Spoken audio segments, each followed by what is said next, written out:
E a gente fala agora de uma data triste, uma data para lamento. Completamos um ano da descoberta do primeiro caso de Covid-19 aqui em Sergipe. Já são 12 meses de duras mudanças no cotidiano dos sergipanos. A presença da doença veio com medo, incertezas marcantes, aprendizado constante e muitas perdas. A reportagem é de Bruno Cavalcante.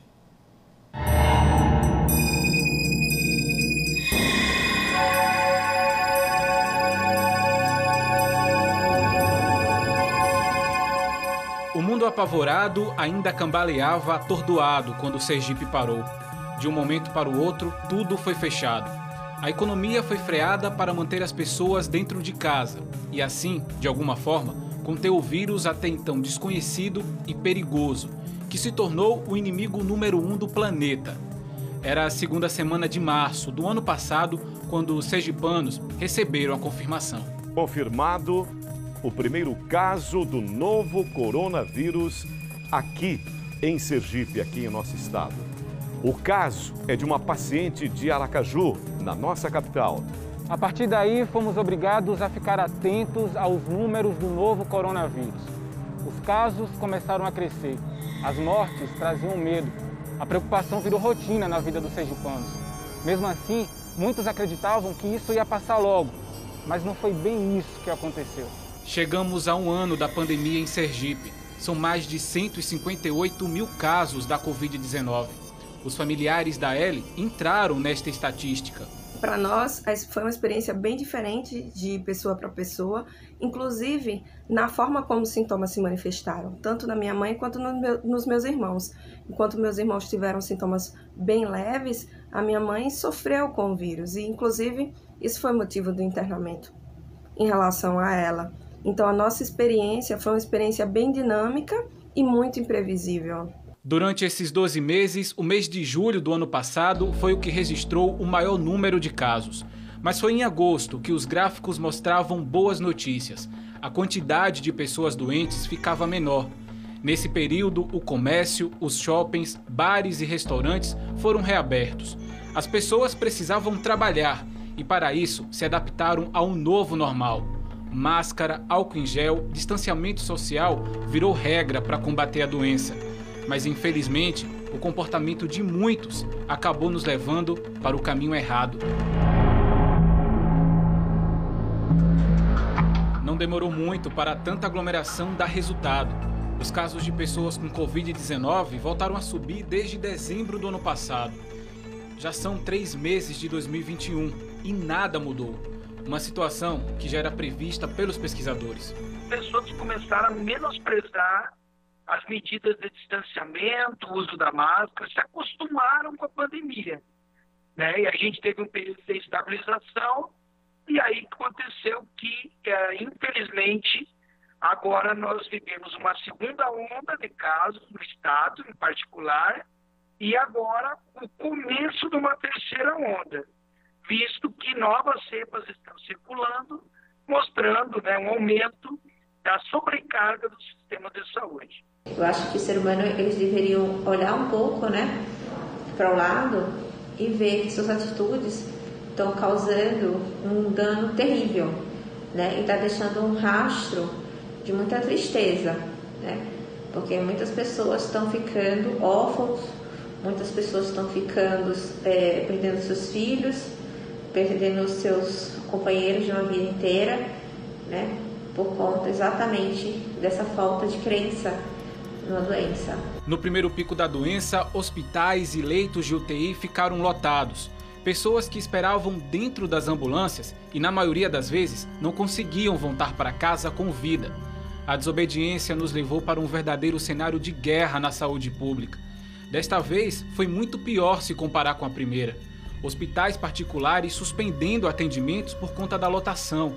Os profissionais da saúde, que são chamados de heróis, passam pelo pior momento. Muitos estão cansados. Os médicos, enfermeiras, fisioterapeutas, farmacêuticos, biomédicos e tantos outros que estão na linha de frente estão cansados, porque é um ano, fechando agora dia 14 de pandemia, em que as pessoas precisam fazer a sua parte. A situação de você ter um hospital superlotado, né? Onde você às vezes se vê obrigado a fechar uma porta de emergência para tentar controlar o caos da porta para dentro, ela é extremamente angustiante e desafiadora. As pessoas não entendem, elas parecem não acreditar nessa situação surreal que a gente está vivendo, de ter que selecionar qual paciente que vai ser atendido na UTI. Nessa guerra contra a Covid-19, mais de 3.000 sergipanos perderam as vidas. Os familiares dessas pessoas não puderam velar seus entes queridos. 3.000 não é apenas um número, são histórias de vida. E se a gente pudesse fazer 1 minuto de silêncio para cada um como forma de homenagem, Sergipe ficaria 2 dias sem nenhum barulho. Essa não despedida, esse luto mal elaborado, o fato de não poder haver um acompanhamento desse paciente que está sofrendo, né, que está com Covid, dele estar ali isolado, dele morrer isolado,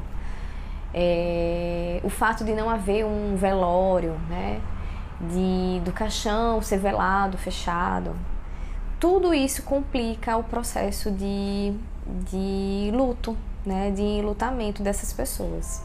A falta da despedida foi vivida por Andréia. A aliança que ela carrega junto ao corpo era do marido, com quem conviveu por 19 anos. O anel representa a união e o amor de um casal que foi separado pela doença. O Wendel era uma pessoa maravilhosa.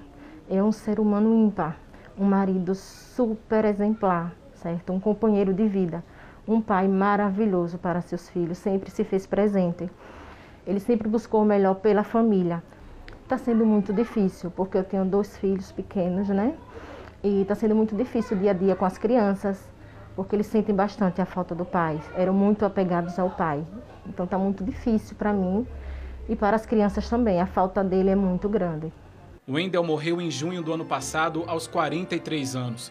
Trabalhava como servidor da Coordenadoria Geral de Perícia. Foi o primeiro papiloscopista a receber a Medalha do Mérito da Polícia Civil. Wendel não tinha comodidades e, mesmo assim, não resistiu. Aconteceu tudo muito rápido. O Wendel, ele amava a área da saúde, ele amava a musculação, ele era atleta, né? Ele cuidava muito bem da saúde e da sua alimentação. Então aconteceu tudo muito rápido, nos pegou de surpresa. Só sabe essa dor que realmente perde um ente querido. Então o que a gente pede é que fique em casa. A tempestade vai passar. Foi esta música que Andresa cantou para os médicos e enfermeiros quando saiu do hospital após passar 10 dias internada na UTI.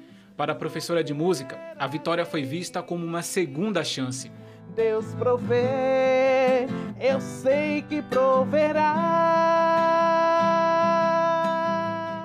Estar na UTI faz a pessoa refletir muito.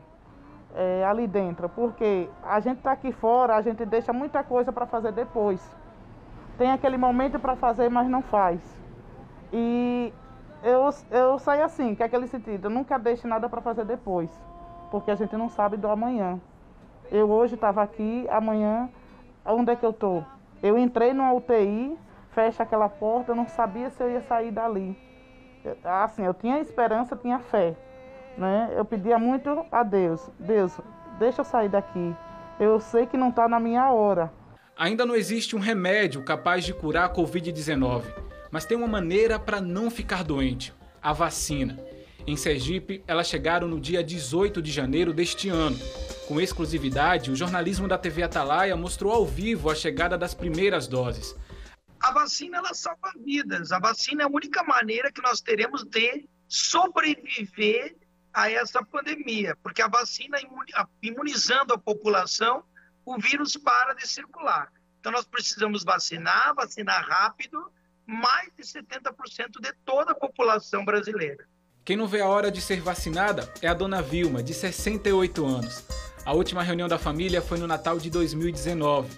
Para ela, a distância, mesmo que sofrida, é um jeito de protegê-los. Que tenham mais um pouquinho de paciência, porque tudo isso vai passar, e que eles continuem se cuidando, obedecendo às orientações dos profissionais de saúde, né, para que, depois que essa pandemia passar, podemos voltar a nossa vida normal, a comemorarmos os nossos aniversários, final de semana, todos juntos, como sempre fizemos. O retorno à nossa vida pode até parecer incerto. Ainda não dá para saber quando ficaremos livres da Covid-19. Mas, por enquanto, precisamos aceitar a ciência, deixar de acreditar em notícias falsas, cobrar soluções dos nossos governos. Além de manter os nossos cuidados, precisamos ter fé e esperança e acreditar que tudo vai dar certo.